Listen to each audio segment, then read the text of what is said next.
What is the priority nursing management when a patient come in the casualty with staggered respiration? यानी कि वो patient है वो casualty department में आ रहा है और उस पेशेंट को स्टार्टर रेस्पिरेशन अक्कर हो रहा है, तो उस केस में प्रायोरिटी नर्सिंग मैनेजमेंट क्या रहेगा? इसका ऑप्शन ए है collect the article for tracheostomy, option B है परफॉर्म ट्रेकियोस्टोमी, ऑप्शन सी है इन्फॉर्म द डॉक्टर और डी ऑप्शन है प्रोवाइड ऑक्सीजन इनहेलेशन। तो इस क्वेश्चन का करेक्ट आंसर क्या होगा? Option A collect the article for tracheostomy. क्योंकि जो स्टार्टर रेस्पिरेशन की कंडीशन है वो अपर एयरवे ऑब्स्ट्रक्शन की कंडीशन में देखने को मिलती है, और स्टार्टर रेस्पिरेशन का मीनिंग क्या होता है? हाई पिच विजिंग साउंड, यानी कि विजिंग सुनाई देगी हाई पिच के साथ में, और ये एक मेडिकल इमरजेंसी है, इसमें जल्दी से जल्दी ट्रेकियोस्टोमी परफॉर्म करनी पड़ेगी। इसलिए सबसे पहले आर्टिकल को कलेक्ट करेंगे, उसके बाद में डॉक्टर को इन्फॉर्म करेंगे। और स्टार्टर रेस्पिरेशन को हम म्यूजिकल वॉइस के नाम से भी जानते हैं, क्योंकि अपर एयरवे ऑब्स्ट्रक्ट होने की वजह से वहां पर हाई पिच विजिंग साउंड सुनाई देती है। नेक्स्ट क्वेश्चन है what is the normal pressure in the air cups with tracheostomy, यानी कि जो कफ ट्रेकियोस्टोमी होती है उसमें एयर कप का प्रेशर बताना है। इसका ऑप्शन ए है 10 mm of Hg, B option 30 mm of Hg, option C है 40 mm ऑफ एचजी और डी ऑप्शन है 20 mm ऑफ एचजी। तो इस क्वेश्चन का करेक्ट आंसर क्या होगा? जो कफ ट्रेकियोस्टोमी होती है उसमें एयर कप का प्रेशर कितना होता है? 20 mm ऑफ एचजी। अगर सेंटीमीटर एच टू में पूछते जाए तो 25 टू 30 सेंटीमीटर एच टू हो। और ये प्रेशर मेजर किसके द्वारा किया जाता है? मैनोमीटर के द्वारा। ट्रेकियोस्टोमी टू टाइप की होती है, फर्स्ट है पीवीसी, सेकंड है मेटल। और पीवीसी ट्रेकियोस्टोमी भी टू टाइप की होती है, कफ्ड एंड नॉन कफ्ड। जो कफ्ड ट्रेकियोस्टोमी है वो मेनली अडल्ट पेशेंट के लिए यूज में ली जाती है, और जो नॉन कफ्ड ट्रेकियोस्टोमी है वो चिल्ड्रेन में यूज में ली जाती है, क्योंकि चिल्ड्रेन का जो एपिग्लोटिस है वो नैरो होता है, और नैरो एपिग्लोटिस होने की वजह से वो कफ की तरह फंक्शन करता है। और जो ट्रेकियोस्टोमी का कफ है वो फॉरेन बॉडी एस्पिरेशन और एयर लीकेज से प्रिवेंट करता है। नेक्स्ट क्वेश्चन है what is the common problem identify the nurse after the tracheostomy, यानी कि ट्रेकियोस्टोमी परफॉर्म करने के बाद में तो सबसे मोस्ट कॉमन प्रॉब्लम वो कौन सी आइडेंटिफाई की जाती है? इसका ऑप्शन ए है decrease platelet count, B option है इन्फेक्शन भी लगकर, ऑप्शन सी है पेशेंट अनेबल टू स्पीक और डी ऑप्शन है हाइपोवोलीमिया भी लगकर। तो इस क्वेश्चन का करेक्ट आंसर क्या होगा? Option C patient unable to speak, यानी कि ट्रेकियोस्टोमी परफॉर्म होने के बाद में पेशेंट है वो स्पीक नहीं कर पाता है, इसलिए पेशेंट को कॉल बेल सिस्टम प्रोवाइड करेंगे या फिर पेपर पेन प्रोवाइड करेंगे, जिससे इफेक्टिव कम्युनिकेशन को प्रमोट किया जा सके और आईपीआर को मेंटेन किया जा सके। नेक्स्ट क्वेश्चन है to perform catheterization to women in which position, यानी कि वुमेन में कैथेटराइजेशन प्रोवाइड किया जा रहा है तो उसको कौन सी पोजीशन प्रोवाइड की जाएगी? इसका ऑप्शन ए है साइडलाइन, बी ऑप्शन है dorsal recumbent position, option C है फाउलर पोजीशन और डी ऑप्शन है सुपाइन पोजीशन। तो इस क्वेश्चन का करेक्ट आंसर क्या होगा? Option B dorsal recumbent position. Female में mostly dorsal recumbent position provide की जाती है कैथेटराइजेशन के दौरान, और मेल पेशेंट को मेनली सुपाइन पोजीशन प्रोवाइड की जाती है। नेक्स्ट क्वेश्चन है from which vein we can provide parental nutrition, यानी कि इन ऑप्शन में से कौन सी वेन के थ्रू हम पेरेंटल न्यूट्रिशन प्रोवाइड कर सकते हैं पेशेंट को? इसका ऑप्शन ए है फ्यूमोरल, बी ऑप्शन है जुगलर, ऑप्शन सी है सबक्लेवियन और डी ऑप्शन है ऑल ऑफ अबोव। तो इस क्वेश्चन का करेक्ट आंसर क्या होगा? Option D all of above. इन सभी वेन के थ्रू हम पेरेंटल न्यूट्रिशन प्रोवाइड कर सकते हैं। कौन कौन सी हैं? फ्यूमोरल, जुगलर और सबक्लेवियन। और सबक्लेवियन वेन मोस्टली यूज में ली जाती है टोटल पेरेंटल न्यूट्रिशन को प्रोवाइड करने के लिए। पेरेंटल न्यूट्रिशन टू टाइप का होता है, पेरिफेरल पेरेंटल न्यूट्रिशन और total parenteral nutrition. Peripheral parental nutrition को हम ओनली फॉर 7 डे के लिए यूज में ले सकते हैं, और टोटल पेरेंटल न्यूट्रिशन को ज्यादा समय के लिए यूज में ले सकते हैं। और पेरिफेरल पेरेंटल न्यूट्रिशन के लिए हम पेरिफेरल वीएन यूज में लेते हैं, और टोटल पेरेंटल न्यूट्रिशन के लिए सेंट्रल लाइन यूज में लेते हैं। और पेरेंटल न्यूट्रिशन की जो फ्लो रेट है वो डॉक्टर के ऑर्डर पे डिपेंड करती है, बट मेनली फर्स्ट 24 आवर के लिए हम 40 ml पर आवर प्रोवाइड करेंगे, उसके बाद में 24 टू 48 आवर के लिए 80 ml पर आवर प्रोवाइड करेंगे, और उसके बाद में 3 टू 5 डे के लिए 120 ml पर आवर प्रोवाइड करेंगे। उसके बाद में डॉक्टर ऑर्डर या फिर इसे ज्यादा भी प्रोवाइड कर सकते हैं। जो भी डेटा होते हैं उनमें माइन्यूट चेंजमेंट देखने को मिल सकता है अलग अलग बुक्स में, बट जो आंसर है क्वेश्चन का वो इनके नियर बाई मिलता है। नेक्स्ट क्वेश्चन है what is the fluid can transfer when total parenteral nutrition are not available on the medical store, यानी कि मेडिकल स्टोर पर टोटल पेरेंटल न्यूट्रिशन अवेलेबल नहीं है, तो उस कंडीशन में कौन सा फ्लूइड हम पेशेंट को प्रोवाइड कर सकते हैं? इसका ऑप्शन ए है नॉर्मल सैलाइन, बी ऑप्शन है डेक्स्ट्रो 10%, ऑप्शन सी है रिंगल लैक्टेट और डी ऑप्शन है नन ऑफ दीज। तो इस क्वेश्चन का करेक्ट आंसर क्या होगा? Option B dextro 10%। अगर मेडिकल स्टोर पर इमरजेंसी सिचुएशन में जो टोटल पेरेंटल न्यूट्रिशन अवेलेबल नहीं है तो उस पेशेंट को हम 10% डेक्स्ट्रोज भी प्रोवाइड कर सकते हैं। नेक्स्ट क्वेश्चन है T tube bandage mainly used in which condition, यानी कि टी ट्यूब बैंडेज मेनली किस कंडीशन में यूज में ली जाती है? इसका ऑप्शन ए है नेजल सर्जरी, बी ऑप्शन है फीमर फ्रैक्चर, ऑप्शन सी है स्कल फ्रैक्चर और डी ऑप्शन है हेमोरेडेक्टोमी। तो इस क्वेश्चन का करेक्ट आंसर क्या होगा? Option D haemorrhoidectomy. Haemorrhoidectomy condition में मेनली टी ट्यूब बैंडेज है वो यूज में ली जाती है। नेक्स्ट क्वेश्चन भी बैंडेजिंग से रिलेटेड है। तो नेक्स्ट क्वेश्चन है which bandage is commonly used in the clinical practice, यानी कि क्लिनिकल प्रैक्टिस में सबसे मोस्ट कॉमन जो बैंडेजिंग है वो कौन सी यूज में ली जाती है? इसका ऑप्शन ए है इलास्टिक बैंडेज, बी ऑप्शन है कंप्रेशन बैंडेज, ऑप्शन सी है केपलाइन और डी ऑप्शन है स्पाइरल। तो इस क्वेश्चन का करेक्ट आंसर क्या होगा? Option D spiral. Clinical practice में most commonly spiral bandage technique use में ली जाती है। स्पाइरल बैंडेज टेक्निक में जो प्रीवियस लेयर होती है बैंडेजिंग की उसको ही एनसर्कलाइज करते हुए बैंडेजिंग करते हैं, और ये सबसे मोस्ट कॉमन यूज में ली जाने वाली बैंडेजिंग टेक्निक है क्लिनिकल प्रैक्टिस में। नेक्स्ट एंड इजी क्वेश्चन है what is the pH of CSF, यानी कि हमें सेरिब्रल स्पाइनल फ्लूइड की पीएच बतानी है। इसका ऑप्शन ए है 7, बी ऑप्शन है 8.2, ऑप्शन सी है 7.1 और डी ऑप्शन है 7.32। तो इस क्वेश्चन का करेक्ट आंसर क्या होगा? ऑप्शन डी 7.32, यानी कि स्लाइटली एल्कलाइन। जो पीएच है सेरिब्रल स्पाइनल फ्लूइड की वो स्लाइटली एल्कलाइन होती है, और कितनी होती है? लगभग 7.32 के इक्वल। बट जो सीएसएफ की पीएच है वो वेरी कर सकती है 7.32 टू 7.52 तक। नेक्स्ट क्वेश्चन है what is the temperature where store the CSF after collection, यानी कि सीएसएफ का टेम्परेचर कितना होगा आफ्टर कलेक्शन के बाद में? इसका ऑप्शन ए है 4 डिग्री सेंटीग्रेड, बी ऑप्शन है -20 डिग्री सेंटीग्रेड, ऑप्शन सी है 22 टू 24 डिग्री सेंटीग्रेड और डी ऑप्शन है -80 डिग्री सेंटीग्रेड। तो इस क्वेश्चन का करेक्ट आंसर क्या होगा? Option C 22 to 24 degree centigrade. CSF को जस्ट आफ्टर कलेक्शन के बाद में 22 टू 24 डिग्री सेंटीग्रेड पर कलेक्ट किया जाता है, और after collection within 1 to 2 hour में लेबोरेटरी में ट्रांसफर किया जाता है। और अगर 2 आवर से ज्यादा डिले हो रहा है इन्वेस्टिगेशन में तो सीएसएफ को स्टोर करते हैं 4 डिग्री सेंटीग्रेड पर। और अगर सीएसएफ के लिए अगर कोई स्पेसिफिक सीरोलॉजिकल एग्जामिनेशन करना है तो सीएसएफ को -20 डिग्री सेंटीग्रेड तक स्टोर कर सकते हैं 12 टू 24 आवर तक।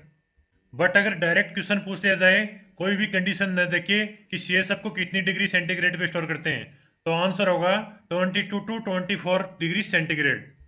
नेक्स्ट क्वेश्चन है amount of sample is needed in the lumbar puncture procedure, यानी कि लंबर पंचर प्रोसीजर करने के दौरान कितने अमाउंट में सैंपल की रिक्वायरमेंट रहती है?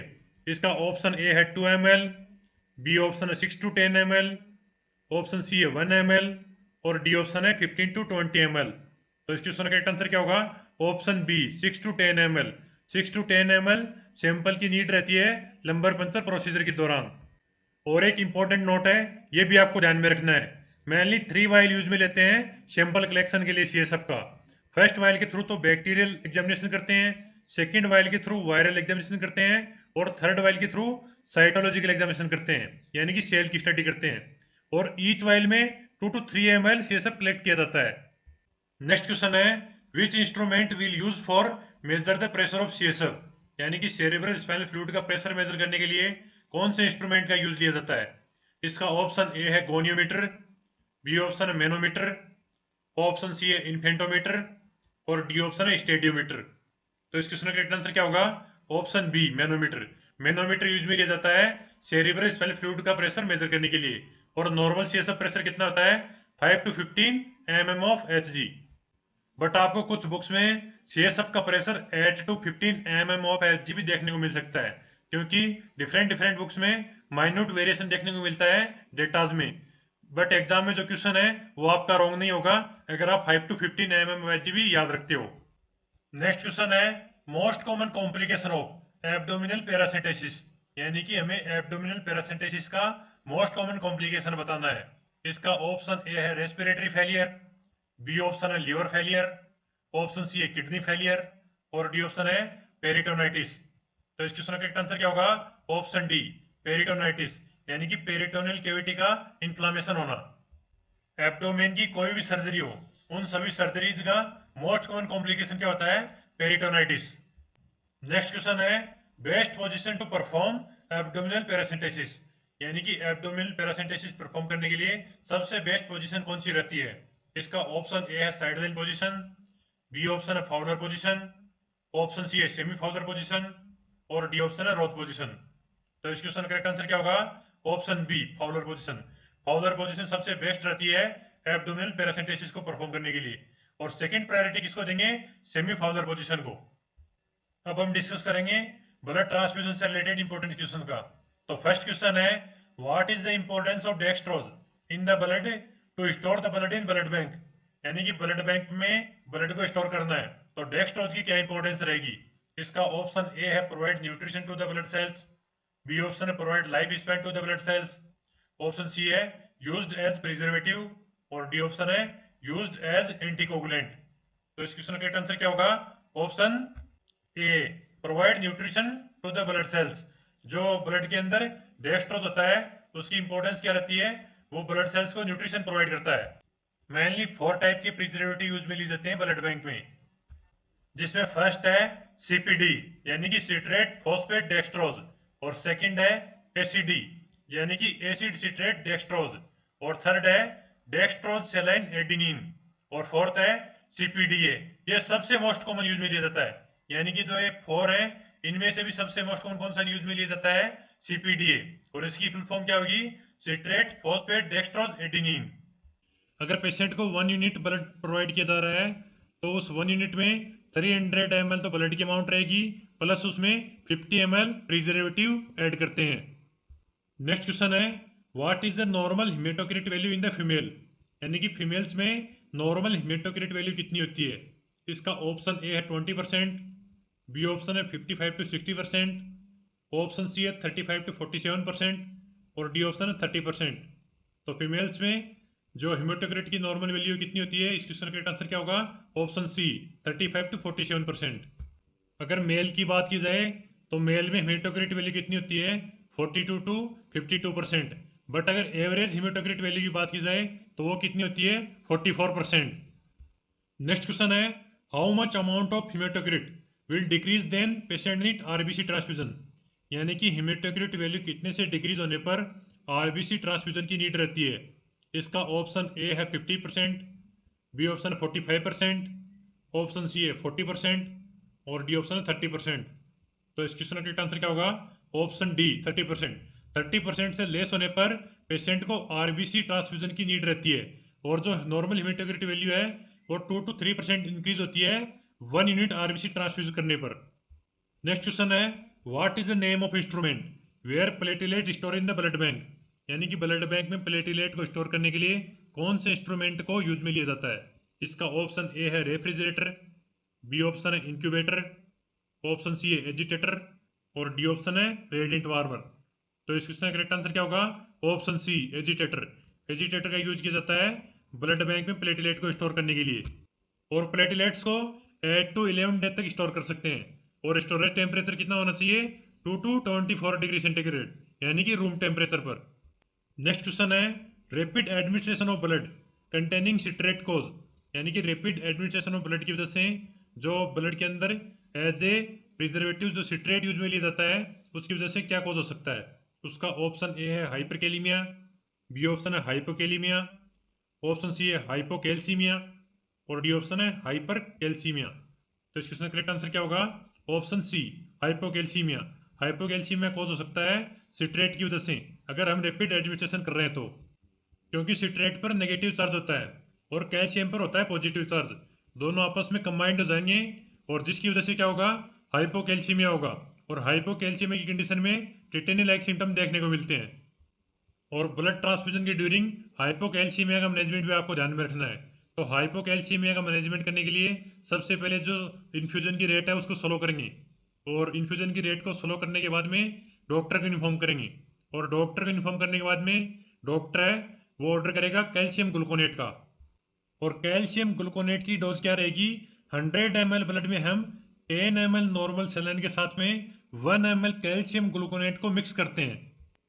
नेक्स्ट क्वेश्चन है, what is the best size of cannula for blood transfusion in adults, यानी कि अडल्ट्स में ब्लड ट्रांसफ्यूजन के लिए सबसे बेस्ट साइज कौन सी रहती है कैनुला की। इसका ऑप्शन ए है 12 गोज, बी ऑप्शन है 14 गोज, ऑप्शन सी है 20 गोज, और डी ऑप्शन है 18 गोज। तो इस क्वेश्चन का करेक्ट आंसर क्या होगा, ऑप्शन बी 18 गोज। 18 गोज का कैनुला सबसे बेस्ट रहता है अडल्ट्स में ब्लड ट्रांसफ्यूजन के लिए, और इसका कलर कैसा रहता है, ग्रीन। मेनली ब्लड ट्रांसफ्यूजन के लिए 16 टू 24 गोज के कैनुला यूज में लिए जाते हैं ब्लड ट्रांसफ्यूजन के लिए। अगर अडल्ट पेशेंट में मेस्यू या फिर स्पीड से ब्लड ट्रांसफ्यूजन करना है तो उसके लिए 14 या फिर 16 गोज का कैनुला यूज में लिया जा सकता है। बट अडल्ट्स में सबसे बेस्ट साइज कौन सी रहती है ब्लड ट्रांसफ्यूजन के लिए, तो इसका आंसर होगा 18 गोज। आज का अपना लास्ट क्वेश्चन है, जिसका आंसर आपको कमेंट बॉक्स में बताना है मुझे कमेंट करके। तो क्वेश्चन है, 1 ounce इज इक्वल टू, यानी कि 1 ounce इन ऑप्शंस में से किसके इक्वल होगा। तो ए ऑप्शन है 7 टीस्पून, बी ऑप्शन है 4 टीस्पून, ऑप्शन सी है 5 टीस्पून, और डी ऑप्शन है 6 टीस्पून। इस क्वेश्चन का आंसर आपको कमेंट बॉक्स में कमेंट करके बताना है। आज के लिए बस इतना ही। आई होप आपको हमारा वीडियो पसंद आया होगा। अगर आपको हमारा वीडियो पसंद आया तो वीडियो को ज़्यादा से ज़्यादा अपने दोस्तों तक शेयर करें, और अगर आप हमारे यूट्यूब चैनल पर नए थे तो चैनल को सब्सक्राइब करें।